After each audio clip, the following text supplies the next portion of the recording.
Leslie Frank is a serial entrepreneur and has a successful track record of developing customized, sustainable business solutions to drive growth. Her diverse background includes designing, merchandise, manufacturing, business development, and licensing. But that's not why she's here today. Through the various stages of her successful career, Leslie has spent the majority of her life being a caregiver, first for her mom and her sister-in-law, and now for her husband.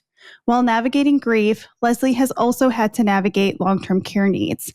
Today, she's joining us to share her story and some words of wisdom on how to find the right fit for your loved one. Leslie, welcome to the show. Thank you so much for joining me today. Thank you for having me. You shared with me that you've been a caregiver in different roles throughout your life. Can you just start with a background and history of your experience with your husband, and also how that compares to when you were a caregiver for your mother and your sister-in-law? Sure. Being a caregiver for my husband has been different than for other family members because this is personal. You know, I know him. I know what he would want. I know what he did, what he was like. And so finding someplace for him has been different than for my mother or my sister-in-law. My sister-in-law was she was paranoid. She wasn't very social. And the first place we put her in, it was beautiful. And she never left her room except to go and eat. So it was the wrong fit. You know, it was just the totally wrong fit. And when I found a place, I took care of my mother in New York for 4 years. And then we moved her to Massachusetts, and one of my brothers took over her care. When she was in New York, she was in a very pretty place, but the dynamic of the place just wasn't great for her. They were nasty people, they were bullying, but they had a lot of activities, and she partook in the activities because she was very social and very engaged. So we learned a lot from that experience of what to look for when we needed to move her to memory care, that we didn't want to put her, parked in front of a TV. But with my husband, it's been a totally different experience. And that also, the space has evolved over the time, the 10 years that my mom's been gone. So, there are more options. How long were you a caregiver for your mom and sister-in-law compared to how long you've been caregiving for your husband? So for my sister-in-law, it turned out it was about 6 years. And she wasn't a happy person. She was very paranoid, very fearful, and she couldn't partake in any of the decisions that we made. When we first put her in care, she was in independent living. And then we had to move her to memory care and then to total care, nursing care. With my mom, she was in independent living. And then when we had to move her to memory care, it was really hard to find a place in New York that offered engagement. And my brother found a great place in Worcester, Massachusetts. And she was constantly busy. She went to the movies every night. The care was exceptional. It was a totally different environment. The culture was different. So, and I've learned that that's a big part of it, that pretty doesn't mean it's the right fit for you. Sure. And how long have you been caring for your husband now? So my husband's decline was really quick. He had fallen off his bike in 2017, and they believed that triggered some kind of cognitive instance. And he was diagnosed with dementia in 2018, but it got really bad. I would say in the last 6 months, it got really bad. But the last year and a half, he stopped he couldn't handle financial issues. He wasn't doing the mail. I mean, he could take care of himself. He would go out and walk, but he couldn't make decisions. And so I had to take over stuff that I don't like to do. I'm not a detail person. And he was. So it was entrepreneurs a good balance. rarely are. Yeah, I had lunch with my daughter and I was just saying, I'm a big picture person Yeah. and I can delegate. I can look, if there are problems, I can like delve into it and figure out what's wrong. But the nitty gritty, forget about it. And my Yeah. business partners have always been really detail oriented. Yep. You always need your operational person, right? Exactly. Yeah. It's the scales of justice, that balance. Yeah. You spoke to me about the idea of living grief and watching a loved one change before your eyes. What has that grief looked like for you in this season of life? So for a while, I didn't realize it was grief. In the beginning, when he started, started leaving, when his personality started to change, I was really angry and very confrontational. And I spoke to a therapist that I've used on and off for years. And she gave me some pointers on how to interact because I realized I couldn't handle it alone. And being confrontational was not going to solve anything. So, I got past the anger part and, realized I had to meet him where he was and to answer his questions without really lying, but diverting the truth, perhaps. And then there's a sadness to it, to just, you're with somebody every day, or, I don't see him every day, but I see him probably 4 times a week.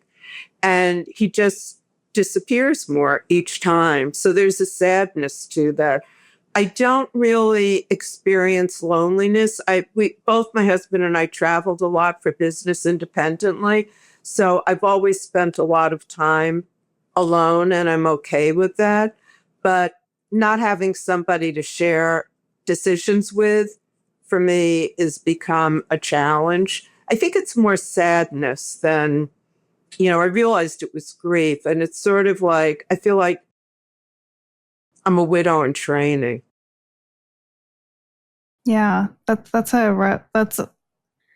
probably the most surreal way I've heard someone phrase that, because you are actively preparing for life alone is going to be like, yeah, in a way, and you're getting a preview into it. Yeah, and it's a long preview. It's not like going to a movie and getting, 1 minute preview of the next great movie coming out. Yeah. So, yeah.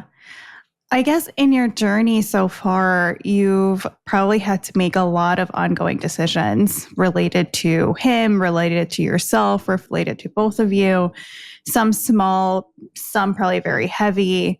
How have you coped, or how do you cope with the emotional weight of having to make those choices, especially the ones that you have to make on his behalf?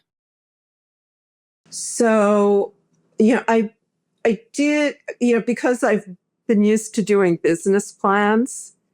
I didn't do a business plan, but I wrote a brief of what I would need to have, what we would need to have to put him somewhere where it was going to be safe.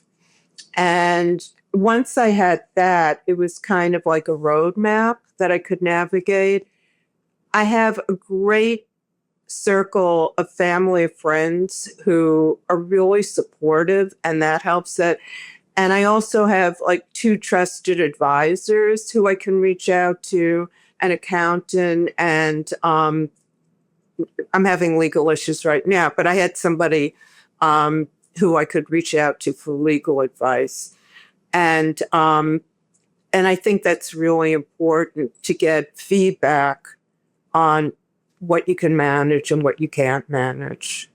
Yeah. When you talk about creating that brief and roadmap for yourself, was it more of like a care plan, financial or legal, or kind of everything? Well, it was more of when I realized that my husband fell in April and he had COVID, broken ribs, fractured ribs, and blood clots. And he was in the hospital for 11 days. And then they transferred him to rehab, he got great care, but the environment, the demographic was it was a lot of people who just couldn't engage. And he can't start a conversation, but he'll talk to people. Anyway, so I wrote down the kinds of things that we would need when we moved him somewhere else, the next step. And I don't know that this will be the final step. He might at some point have to go to nursing care because he may need more than he's getting now. So yeah, I just, I was very specific about what I wanted in finding the next place for him to go. Yeah. So Is he in assisted living now or memory care? No. Well, I know that each state has different laws on what's assisted and what's independent. And so this is called assisted memory care. And I didn't want one of the big brand names that, where everything looks beautiful and it's like a pretty picture on the outside, but you open the box and you don't know what you're going to get inside. I wanted someplace where there would be engagement, someplace that would follow or have a version of the Montessori dementia system, memory care system, that was not big. Where he is now, there are only 16 people on the floor. I wanted someplace that had a good ratio of caregivers to patients, that had a good support staff, doctors, transportation. I'm trying to think what else. And I also wanted something where he would get along and that the culture would be better for him, that he could interact with people, and that there would be activities that were taken to him rather than he could choose, because he can't make those decisions. There's he can't play pickleball, but there's pickleball here, or there's news here. Though they do discuss news every morning. So yeah, that seems like that's a lot of thought put into what would be good for him and what he would enjoy, and something where he would be safe, and something that was affordable. Right. What have you found, or what were some of the biggest challenges that you faced when you were looking for the right assisted level of care for him? And what did you learn about the experience? Because, that's something that I help others do. And that experience is always, always, always a battle. It's daunting. Yeah. I mean, it's really daunting. And the social workers, when he was in rehab, when he was in the hospital, they tried to give us referrals for rehab, and they were just awful. I mean, they were awful. And I had COVID at the time too, that I'd gotten from him. And so my friends went and looked at my daughter, they divided and conquered, and they went and looked at places, but they're just horrible. Anyway, so I had that recent experience, and then some people had given me names. I live in a big city, and there are a lot of options here, but a lot of them are just really pretty dresses, that when you open it up, there's nothing there. So it was really difficult to find someplace. And I finally did an AI search, putting in the criteria, and 3 places came up. One was like an hour and a half away. One was actually 15 blocks from where I live, but it was almost $30,000 a month. And the other one where he wound up is like a 25-minute drive. So I leave the city that I live in and I drive to see him. It's very easy for me to get there. Yeah. I'm glad you were able to find one that met everything you were looking for. That really is a big challenge. And the biggest challenge for me was the application process to get him in, because it was like applying for a mortgage. The financial information that they wanted was overwhelming. And I said, I'm not good at details. And he had been I thought he had been really organized, and I couldn't find most of the stuff that I needed. So it was like more time consuming. And then the interview process, would he be a good fit? Where would he be a good fit?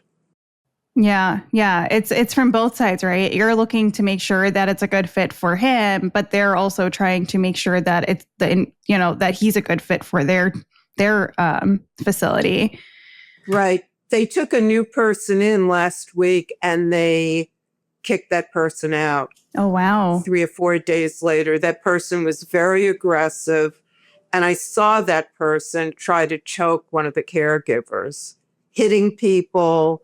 It was just too aggressive a situation for them to handle. Yeah, that's unfortunate. But unfortunately, it is, when people have different levels of cognitive dysfunction, you're going to get different behaviors and reactions and emotions. And you want to make sure.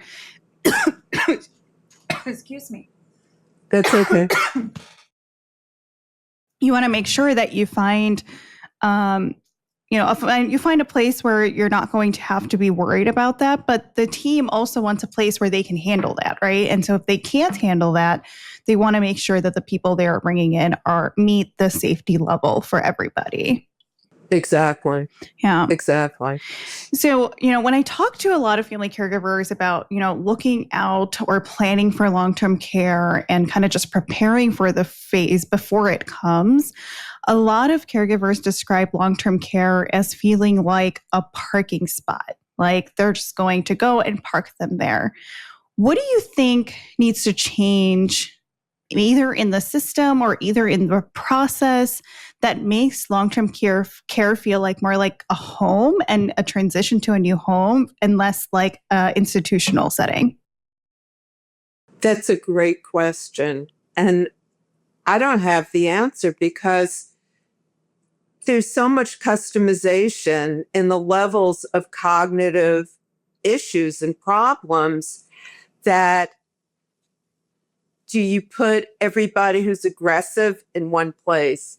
Do you put people who are spitters in another place? Do you put wanderers in another place? It's so complicated. It's not like putting your kid in kindergarten and every once in a while there's some kid who acts out, so you get them in a special school, or when they're older, they need, more needs. And this is a whole different scenario. And I don't know what the answer is. I had tried to find actually a small house that would, that I know that they exist in other parts of the country. I haven't seen them here. Maybe they exist upstate, but I haven't seen them in the city.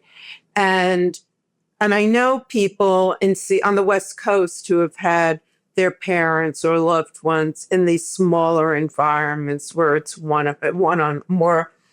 it's a more manageable care system. Yeah. I don't know what the answer is, but it's something we don't, mental health and aging are not something that we address. It's the elephant in the room in this country. Yeah. And we've got the whole baby boomer thing we're all getting older and nobody wants to talk about it. I mean, one of the good things is that my husband does have long-term care insurance, so that picks up part of it. I thought he had a durable power of attorney. It turns out it wasn't completed. So that's become a big issue. But we had done a certain amount of planning for this. Yeah. Usually the POA paperwork is like the first thing I tell them to get done, right? Tell everybody to have done. I say as young as 18, for kids, it's like make sure for the parents, for the kids, make sure there's powers of attorney signed depending on where they're living, where you're living. But the older both parties get, it becomes even so much more important to have that paperwork done because this varies by state, but at least here in the state of Illinois, there's a lot of next of kin rules when it comes to if you don't have a power of attorney signed, right? So, for example, if something happened to me, then by default, my husband would be power of attorney. But now let's say I had kids and like adult children and living parents. Who do you think the next of kin would be for decision making if my husband couldn't? Your oldest child? My parents. Your parents? Ugh. Yeah. So you think about it, right? Like if you have somebody who is, let's say, in their 60s and they have a living parent who's maybe in their 80s, and you have an adult child who's in their 40s, and your spouse can't make a decision for you, they're going to ask your 80-year-old mother before they ask your 40-year-old child. And that's where it becomes important to make sure that you have documented that it's your husband first. And if not your husband, then it's your kid first, right? So right. It becomes so important to have these conversations and to learn about them and have the documentation done. And you're absolutely right. People don't want to talk about the thing, or, people are in denial, but mortality is like the only sure thing we have in life. And people don't want to talk about it. I know. I was raised in a family where even my grandparents, everybody talked about stuff. There were very few secrets. People didn't pass; they died. They weren't sick; they had cancer. We knew what was wrong with people, and my parents had they had a trust, and they had wills and power of attorney. And the other thing that everybody should do is make sure that all their accounts are putted, or it depends on. Pass upon death or transfer upon death. And a lot of people don't do that, but all our accounts, we took care of that. So something happens and it just automatically clicks in. It doesn't go to probate. Mm-hmm. It happens immediately. Yeah. Which people don't know about doing. Right. Just a general list of like things to do so you don't go to probate. Right. Exactly. Yeah. Right. You mentioned that you have also been managing your own health challenges. And how has that shaped your caregiving journey or the way you think about long-term care, even for yourself? Yeah. So I was diagnosed with a 9/11 cancer in 2016. And everybody was shocked. I was shocked. And I distinctly remember when the doctor said to me, he said, your spleen is enlarged. And I said, so is it like leukemia or lymphoma? And he said, probably. We didn't know the extent at that point, but it was like a project to me. I never stopped to cry. I never got depressed. I'm like a bull in a china shop. I just had my direction. I knew that I had to take care of stuff. And, he said, well, you have to go do this. And I called and they said, well, we can give you an appointment in 2 weeks. I said, I don't have 2 weeks. And I went over and I sat in the doctor's office until the gatekeeper could see me.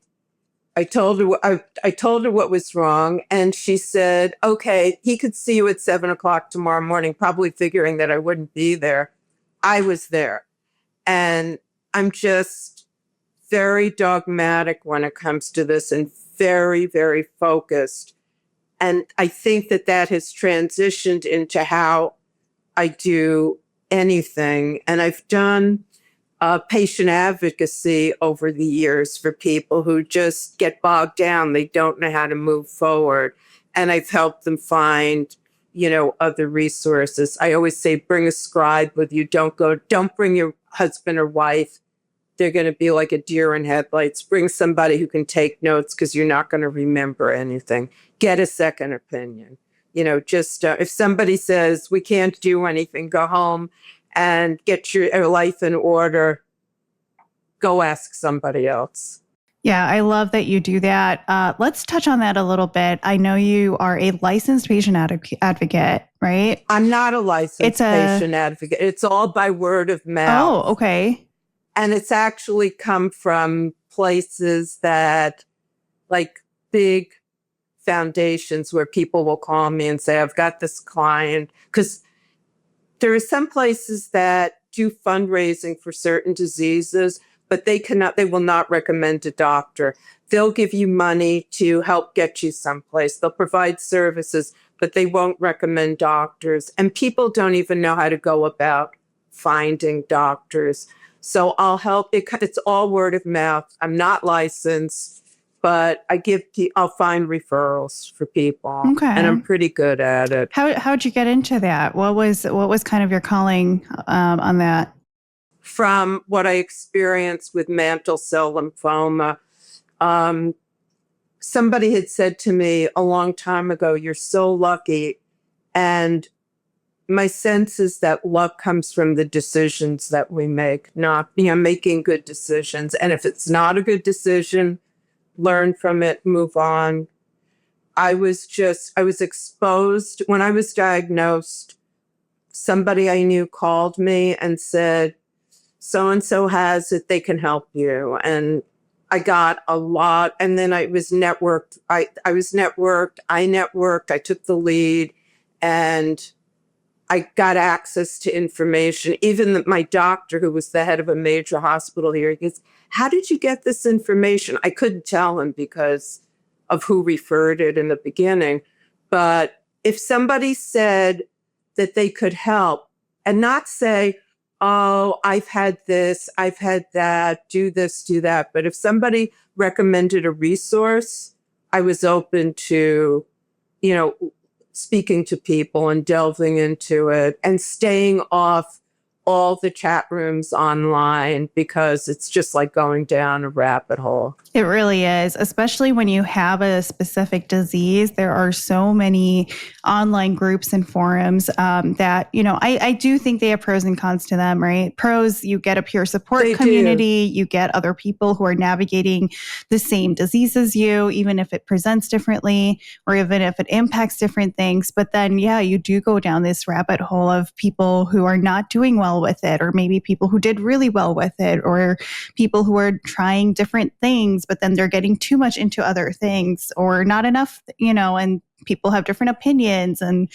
it starts getting really confusing for a lot of people who either don't have the health literacy to understand what's going on, or for the people who are simply not aware of all the different options and they're just relying on these online forums, right? And so, I think it's great. That was a good decision on your part to kind of refrain the from other that. thing is, I realized that with patients that, people who I talk to, there are two groups. They're either dying to live or they're living to die.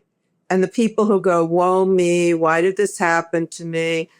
You can't do a lot for that. There's that negativity.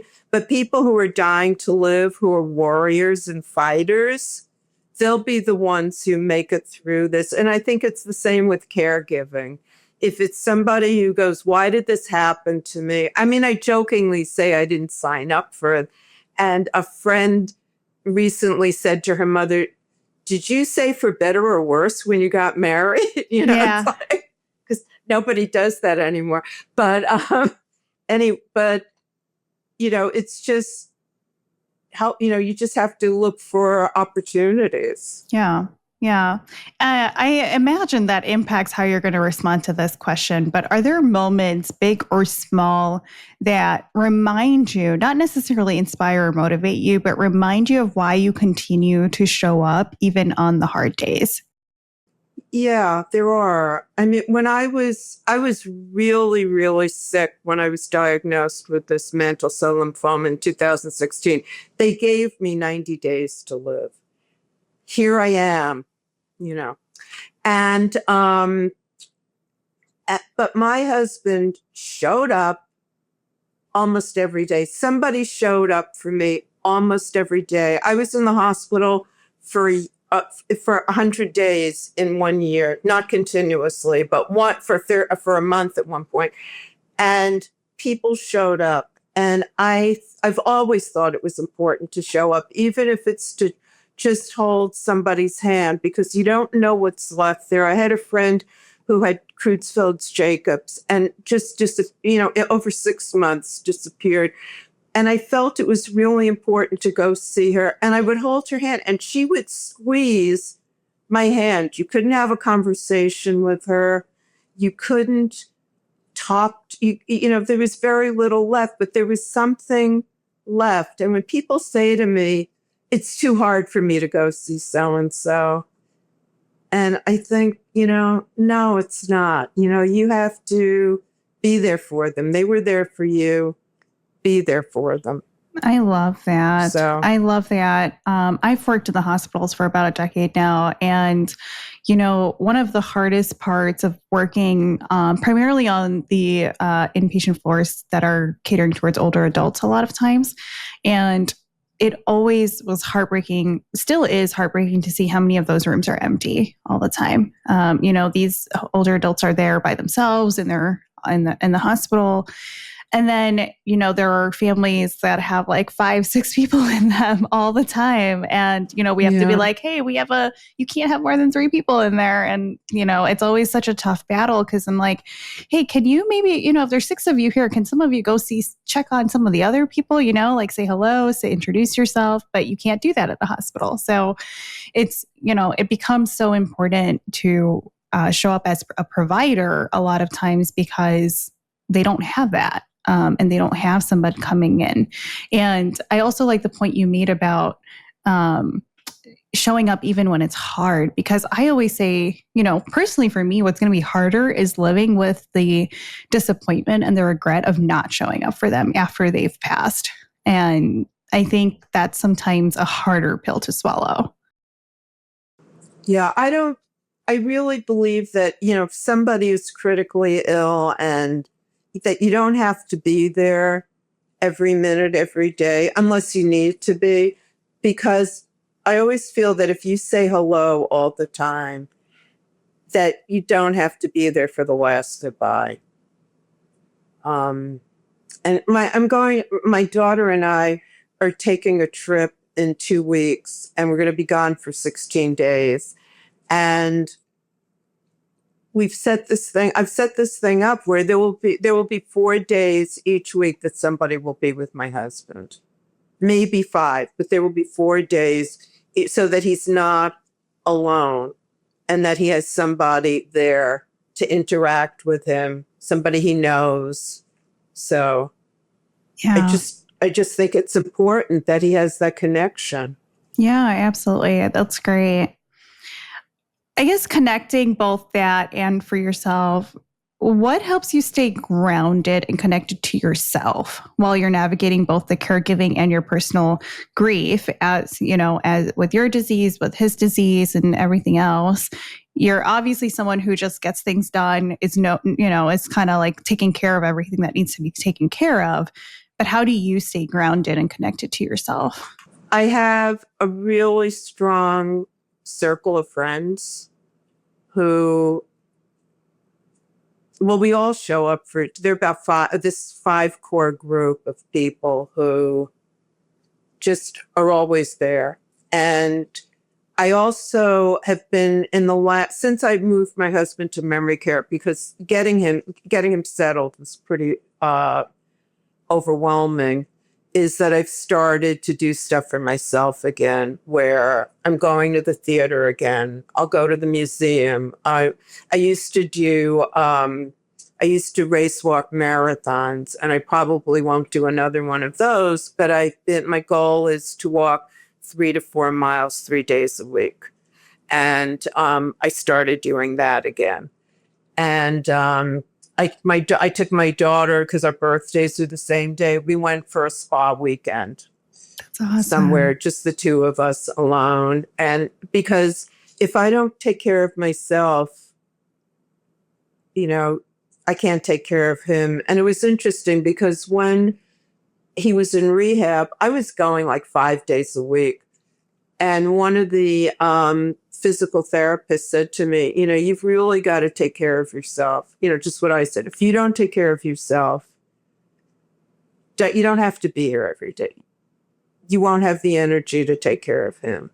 Yeah. So, yeah. And I believe that. Also, our daughter has been just amazing through all of this. I mean, I can't believe what she's turned out, how great she's turned out to be. She's just amazing. And she's kind of a powerhouse too. I'm sure. She's a really good problem solver for other people. Yeah. She's a great problem solver for other people. And she won't stop and say, why did this happen?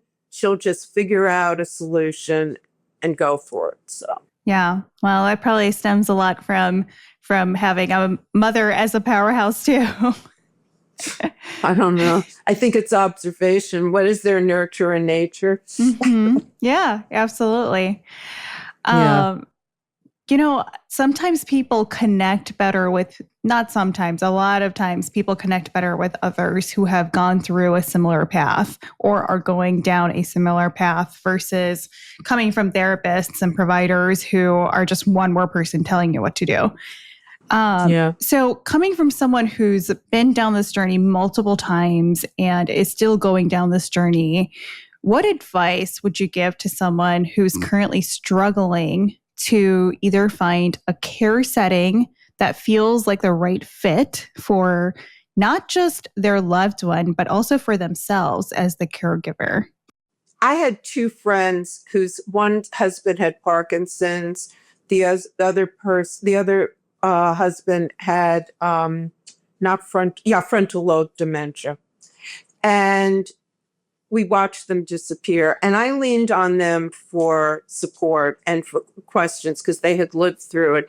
And what I realized was my grandmother had a saying that there's a lid for every pot. Sometimes you go to a flea market and there's a pot and the lid may be dented. But it fits and it's the right fit.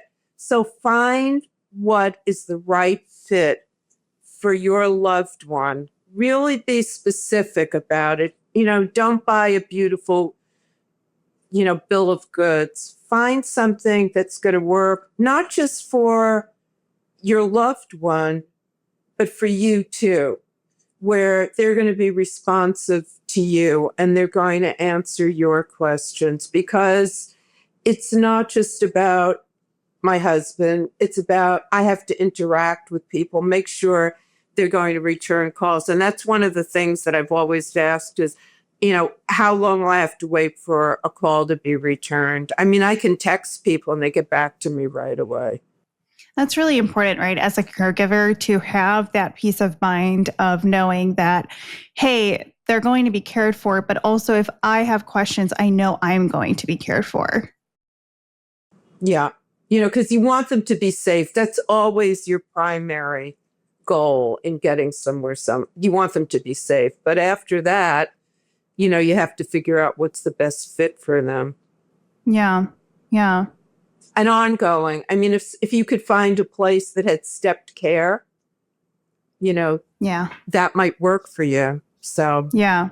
Well, and then it does unfortunately come back to some of what you were saying earlier, though. Like a lot of these stepped care facilities are some of those big names that are pretty on the outside, and then you kind of go inside, and it's not all rainbows and sunshine, right? And there's a massive 70-inch TV screen. Yeah, yeah, with cartoons. Yeah.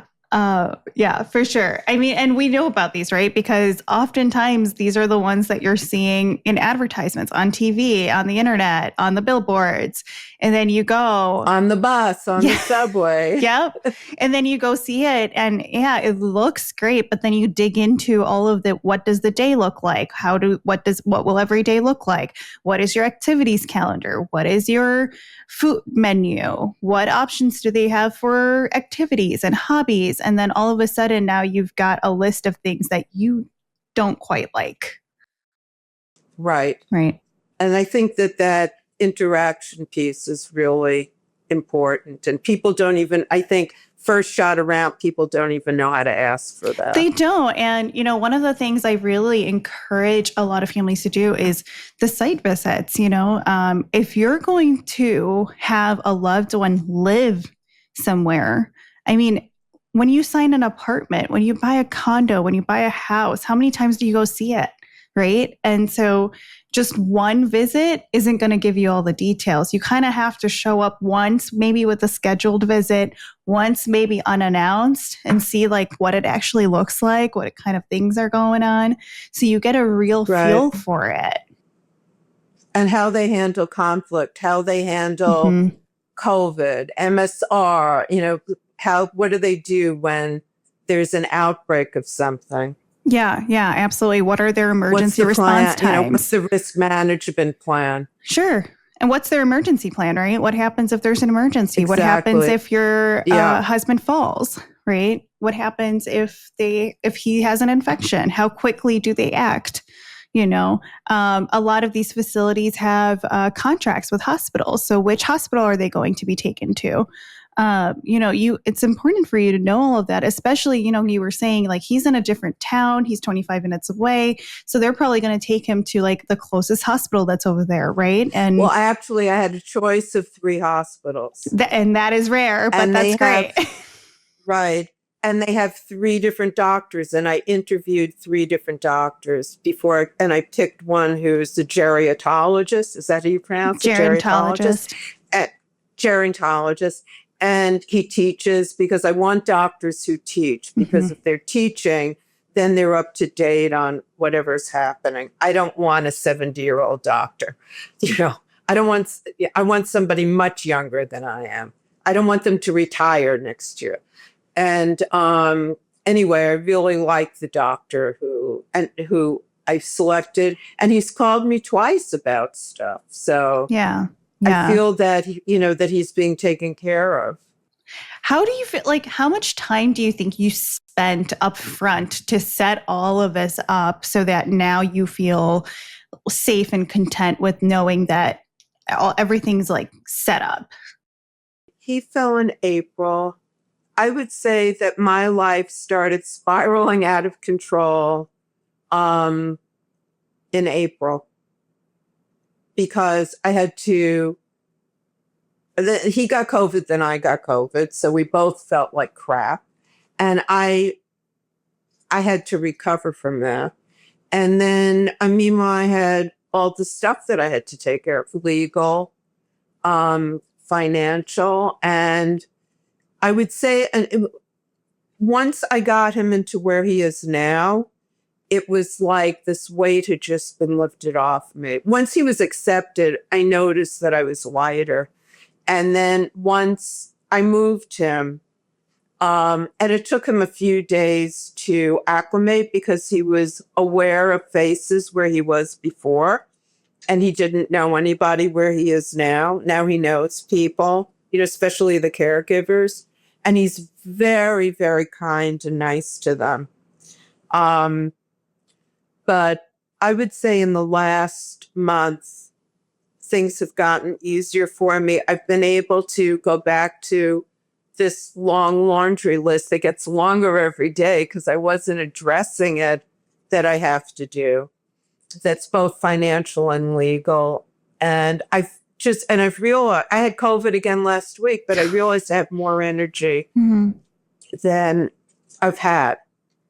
So I think it's a big weight when that's removed, because it's stressful. You feel you have no control over anything. Yeah. Do you feel, though, spending all that time and stress up front prepared you to be less stressed now? Or do you feel like you're still just as stressed? No, I'm not just as stressed, because it's like having a project, like doing something for work where you're doing a proposal, you're trying to sell somebody on something, whether it's a service or a product. You come up with the idea, and then you build your team, and then you do all the preparation and blah, and there's a lot of stress leading up to that. And once it's over, you realize you might have to do it again, what's next, but it's all that stuff is alleviated. So I'm not as stressed. I'm definitely not as stressed as I was, because I was afraid of I didn't know where to go to get him. And the referrals that I was getting to places weren't working. Yeah. And AI saved my life. So big plug for that, huh? Yeah. I think you kind of mentioned this earlier. I imagine you might need to transition him one more time. And do you have a plan for that? What are you preparing for that? Well, just knowing that I might have to do it. I mean, is, facing the reality that I might have to do it because, I mean, he's wheelchair bound. He can't get himself up, but they hoist him up to do everything that he needs to do. And, but I sense that as his cognitive abilities deteriorate and he's not going to be able to engage with people and he's going to disappear more and more, I think he's going to require a different kind of care. And I would think maybe it'll be about a year and a half, 2 years.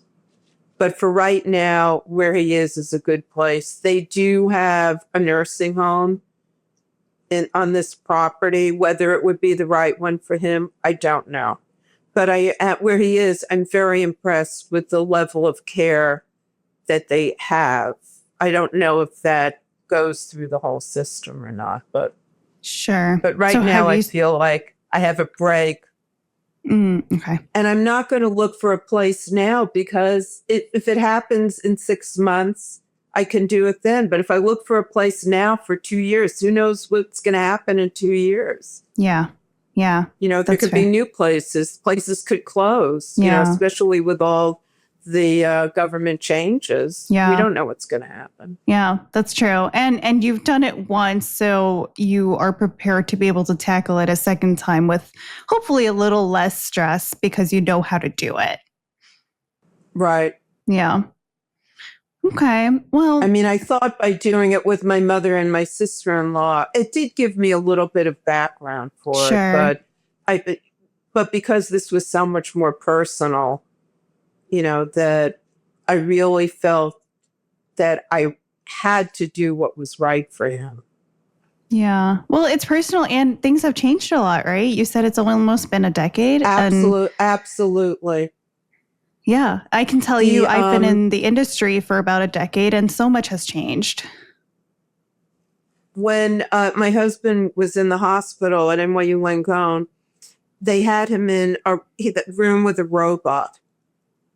And because he had COVID and he wasn't supposed to get up and walk around because he was falling. He hasn't fallen in 4 weeks, which is a really good thing.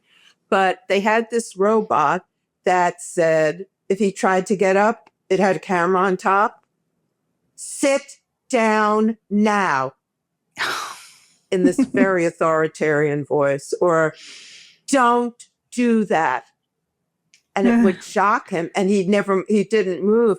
And when I mentioned it to the director of where he is, he said, well, that's the future of this industry, that we're going to have more and more robots as they build new facilities. They will have robots in rooms that will, you know, camera robots that will observe and be able to tell you what to do, what not to do. Yeah. My sense is that it's going to be harder to get caregivers also. Oh, yeah. That's an entire industry and an entire new episode that we can talk about for hours, because the state of caregiving, finding caregivers paid or, you know, through insurance or whatever is just, it's been a nightmare and it's about to get a whole lot worse. Yeah, it's about to get a whole lot worse. Yeah. So, yeah. But that's another topic. It is. Leslie, if you could leave listeners with one takeaway about navigating grief and navigating long-term care as you're caregiving and as you're caring for yourself, what would it be? To try to be strong and not get emotionally involved. Let the emotions go so that you can be focused on what's important for your loved one. And that'll help guide you and navigate you to solutions. Yeah. Yeah. Sticking to the objective factors. Yeah. Yeah. Keep your eye on the goal. Leslie, thank you so much for sharing your story and sharing the lots that you've learned along the way and for being here today. Oh, thank you so much for inviting me. Absolutely.